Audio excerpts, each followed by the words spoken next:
call March Moody March because my reading mood was all over the place.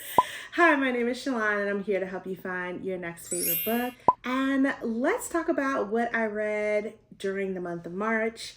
We have 31 days and I was able to read 28 books, all of which are fiction, but I am trying to crack through with a bit of nonfiction in the month of April. Definitely take a look at my April Hopefuls video to get more context on what I plan to read there. Let's dig into a little bit about the data, and I just absolutely love being able to track my reads on Storygraph and seeing what are the things I gravitate to, whether it's moods or genres, any trends that I'm noticing in my reads. And I just love getting a little bit more insight into it. No surprise at all, I gravitated to more emotional reads in the month of March. I don't know what it is. If a book doesn't make me feel things deeply, I still might enjoy it, but it may not hit me the same. And I just always gravitate to something that is emotional. And March was no different.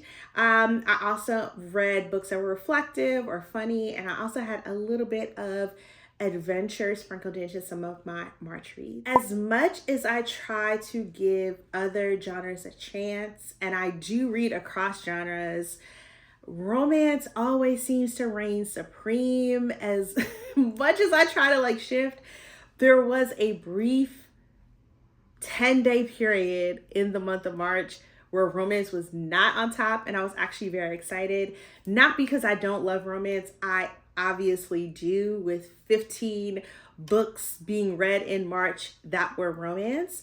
But I am trying to balance my reads a little bit, and I noticed I'm looking for something shorter, like a novella or short story.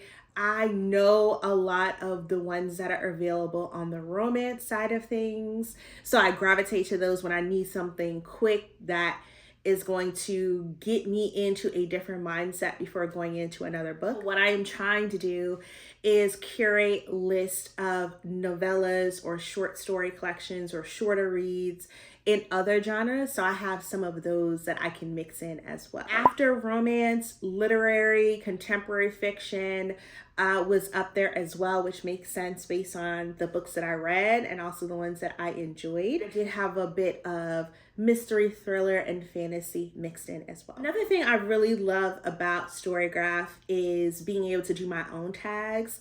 And it is very important to me for me to support independent authors. And I track that monthly. And I'm very excited because I was able to read 12 books from independent author. And just to provide context, that means that they published the book without one of the larger traditional publishers. Maybe it was a small press, maybe it was self-published, along those lines. I mark a book as indie if it is with an author that publishes independently or with one of those small presses, or if they are hybrid authors, so they publish traditionally and also independently, and the release was independent. So I had 12 of those. In March edition, I read 7 books that were advanced reader copies that were provided to me for free by publishers or authors. Trying to have balance between the advanced reader copies or ARCs that I request or that I accept, and the books that have just been lingering on my reading list. My reading in March shifted a bit because I also started doing author chats, and it's not a good use of authors' time if I am not prepared and haven't read some of their work recently, even if I've read them previously.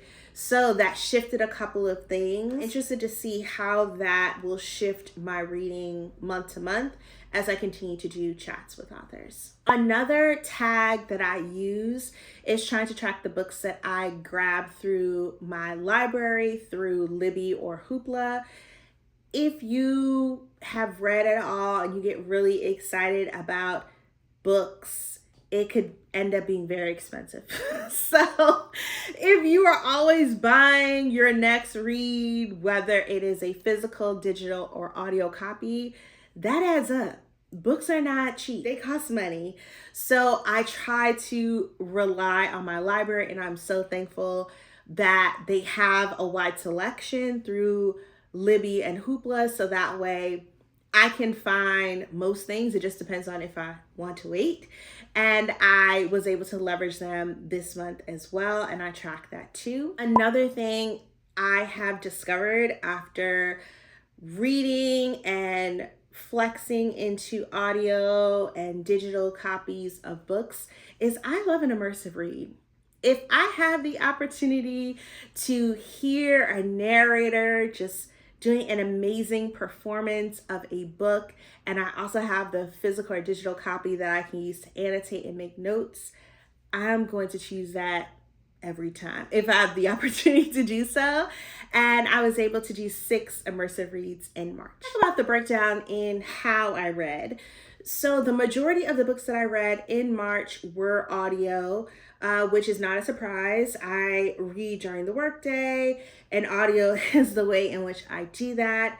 And I have been doing better about reading the books on my shelves, so my actual physical list. So I am excited that I was able to read 4 physical books in the month of March. I am trying to bump that number up in April and have more than 4. We will see how that goes. And then the rest were digital copies. Now that we've talked about the stats, let's talk about my favorite reads of the month of March. Each of my favorite reads in March are books that you need to add to your reading list now, right now, some of which you will have to wait a little bit because they're not released yet, and others you can dive in now and enjoy the storytelling. List of favorites is in no particular order, and let's start with These Heathens by McKenzie. McKenzie has become one of my auto read authors. If she is writing it, I am going to be reading it. She has a way of infusing humor with reflective commentary about women and connections and relationships that I just love. You have to read her work for yourself in order to fully understand what I am talking about. And These Heathens is an excellent place to start. It is a historical fiction novel set in 1960s Georgia, and the main character is Doris. She is 17 years old. She finds out she is pregnant and she does not want to be, and she gets help from her former teacher to go from their rural town in Georgia to Atlanta in order to get an abortion. And she has a weekend in Atlanta that completely changes her life. She experiences things that and sees things that she would have never seen in her small town. And it makes her reevaluate how she wants to live her life and that she has more choices than she thinks. An element of this book that is just truly amazing is it also runs concurrently to the civil rights movement. So there are activities that occurred, fictionalized of course, in Atlanta in the time, and Doris is placed into those situations and scenarios. And it was just such an interesting way to intersect that time period with Doris's story. It truly is one of my favorite reads of the year. I absolutely loved it. This book, if you were an audio person, definitely read via audio. It is narrated by Bonnie Turpin, and she is one of my favorite narrators specifically for historical fiction or literary fiction. She brings Doris to life and you will be laughing, cackling the whole way through, listening to Doris, her thoughts, and as she is encountering all of these heathens in Atlanta, how it changes her life. Definitely add that one to your list. It's always a little bit bittersweet when a series that you really loved ends.